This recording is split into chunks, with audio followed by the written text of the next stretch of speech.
Hello everyone, good morning সকলকে। কেমন আছো সবাই? আশা করছি সবাই খুব ভালো আছো। আমার নতুন আরও একটি ভিডিওতে তোমাদের সকলকে স্বাগত রইল। এখন বাজে সকাল 6টা আর এখন থেকেই আমি আমার ভিডিওটি শুরু করছি। তোমরা হয়তো ভাবছো কাক ভোরে উঠে কোথায় যাচ্ছি। এই যে সকাল 6টার সময় বেরিয়ে পড়েছি বাড়ি থেকে। আমরা এখন যাচ্ছি আজিমগঞ্জ স্টেশনে। আর কেন যাচ্ছি? কারণ আমরা যাচ্ছি মালদা। আমার মাসির শাশুড়ির বাড়ি, তো সেখানেই যাব।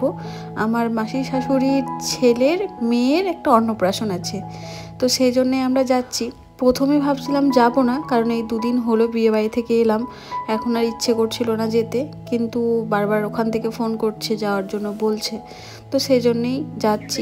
আর এই যে ঘাট পার হয়ে গেছি। আমাদের হাতে অনেকটা সময় আছে, এই জন্য হেলতে দুলতে যাচ্ছি। আর এখান থেকে কাছে স্টেশনটা, তার জন্য হেঁটে যাচ্ছি। তোমাদেরকে দেখাচ্ছি কতটা কাছে। দেখতে পাচ্ছি স্টেশন, ট্রেনগুলো দেখা যাচ্ছে। এটা হচ্ছে আমাদের স্টেশন। আমাদের এখানে স্টেশন একটা হচ্ছে সিটি, একটা জংশন। আমরা যখন লোকাল ট্রেন ধরি তখন সিটিতে চাপি, আর যখন এক্সপ্রেস ট্রেন ধরি তখন জংশনে চাপি। আমাদের বাড়ির কাছে পরেও কিন্তু আর একটা লাইন আছে, সেটাও আমাদের বাড়ির কাছে। মানে আমরা এমন জায়গায় বাস করি যে আমাদের তিন কোনায় তিনটে স্টেশন। এই যে ট্রেন দাঁড়িয়ে আছে, দেখা যাচ্ছে। আমরা এখন এই রাস্তাতে হেঁটে হেঁটে গিয়ে ওই দিকতে উঠে যাব। তো তোমাদের তো বলাই হয়নি যে আজকে আমরা কোথায় যাচ্ছি। আজকে যাচ্ছি মালদা, মাসির বাড়ি। এই যে আমার বরের মাসির বাড়িতে যাচ্ছি। আজকে মাসির ছেলের মেয়ের অন্নপ্রাশন, সেই জন্য আমরা যাচ্ছি। প্রথমে ভাবছিলাম যাব না, অ্যাকচুয়ালি খুব জার্নি হয়ে যাচ্ছে, এদিক ওদিক এদিক ওদিক করে। যাই, ট্রেনে উঠে দেখা হবে। হাঁপিয়ে গেলাম কথা বলতে বলতে।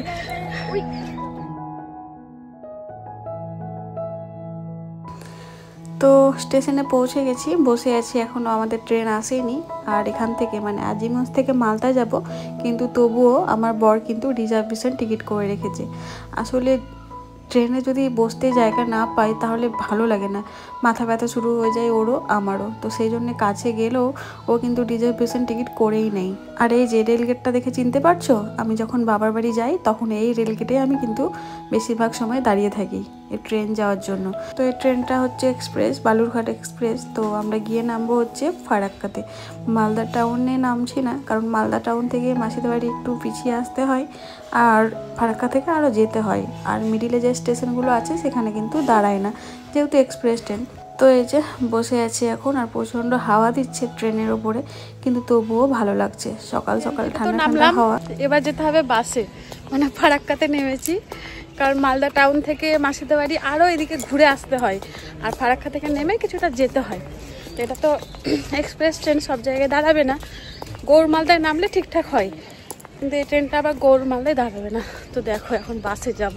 বাসে গেলে তো আমার শরীর খারাপ করে, তো বাসের নাম শুনে শরীর খারাপ করছে। এখন আর ভিডিও টিডিও করবো না, একেবারে বাড়িতে পৌঁছে তোমাদের সঙ্গে দেখা হচ্ছে।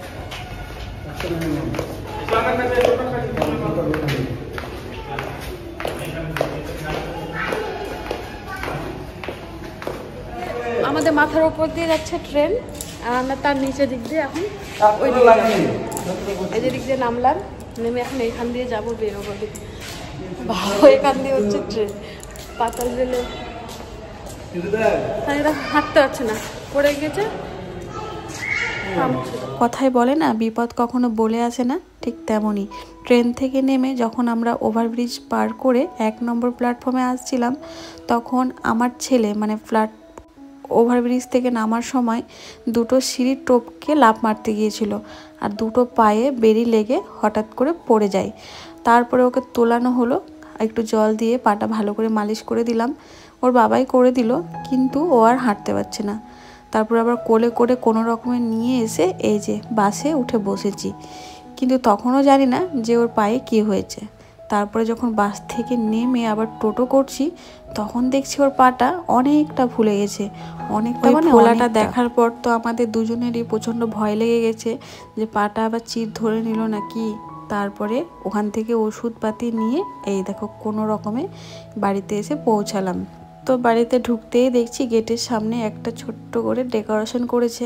আসলে অন্নপ্রাশনটা খুব বড় করে হচ্ছে না, একটু ছোট্টর মধ্যেই করা হচ্ছে বাড়ির ফ্যামিলির কিছু লোকজনকে নিয়ে। আর এই দেখো বাড়িতে এসেই কিন্তু আবার ওর বাবা বরফ লাগানো শুরু করেছে। ফারাক্কা স্টেশন পুরোই ফাঁকা, কোনো বরফ টরফ কিছু পায়নি, সেই জন্য বাড়িতে এসে আবার বরফ টরফ দেওয়া হলো।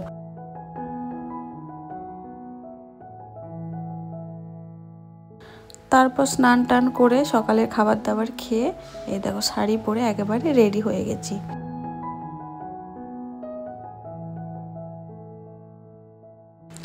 তো এখন ক্যামেরাম্যান কিছু ভিডিও করছে। ওই যে পুচকুটাকে দেখতে পাচ্ছ, ওরই আজকে অন্নপ্রাশন। ওর নাম হচ্ছে হিয়া। তো এই যে এটা হচ্ছে হিয়ার মা আর ওটা হচ্ছে হিয়ার মামা।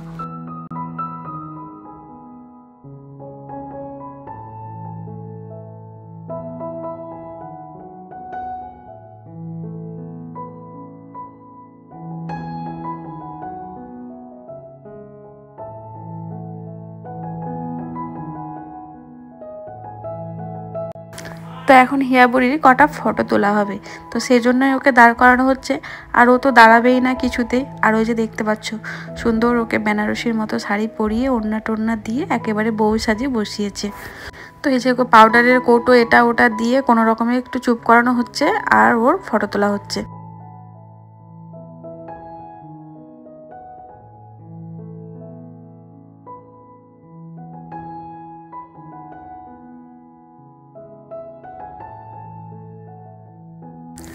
তারপরে দেখো এখন ওর ভাতের থালাটা সাজানো হচ্ছে।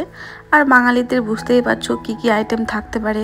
5 রকমের ভাজা, ভাত, পোলাও, মাছ, পায়েস, ডাল, মিষ্টি, পাঁপড়, এইসবই যেগুলো থাকে আর কি। তো অনেকক্ষণ ধরে সব ড্রেস পরে আছে বলে ওর বিরক্ত লাগছে, সেই জন্য কান্নাকাটি শুরু করেছে। কিন্তু প্রথম দিকে কাঁদছিল না, চুপচাপই ছিল। আসলে অনেকক্ষণ হলো এই ড্রেসটা পরে আছে, তো ওরও বিরক্ত লাগছে, তো সেই জন্যই দেখো কাঁদতে শুরু করেছে। তো কোনো রকমে ওকে খেলা টেলা দিয়ে চুপ করানো হলো। আর এই যে এখন ওর মুখে ভাতের অনুষ্ঠানটা শুরু হয়েছে।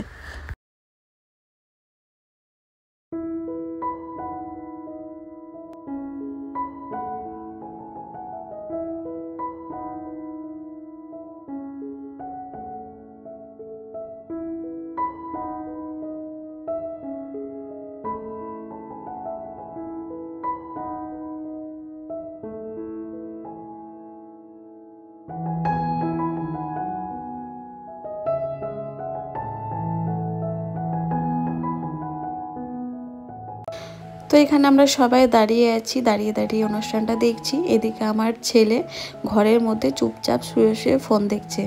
মানে ও যে এত দুষ্টু ছেলে, ঘরে তো 1 মিনিটও থাকে না। কিন্তু আজকে যেহেতু ওর পায়ে লেগে গেছে আর পাটা ভীষণ ফুলে গেছে, তো ও হাঁটতেই পারছে না। কোলে করে ওর বাবা নিয়ে আসছে আর রেখে আসছে। তো স্নান টান করিয়ে দিয়েছি, জামা প্যান্ট পরে ঘরে বসে আছে। আর দুপুরবেলায় ভাতটা ওর বাবাই কিন্তু ওকে খাইয়ে দিয়েছিল।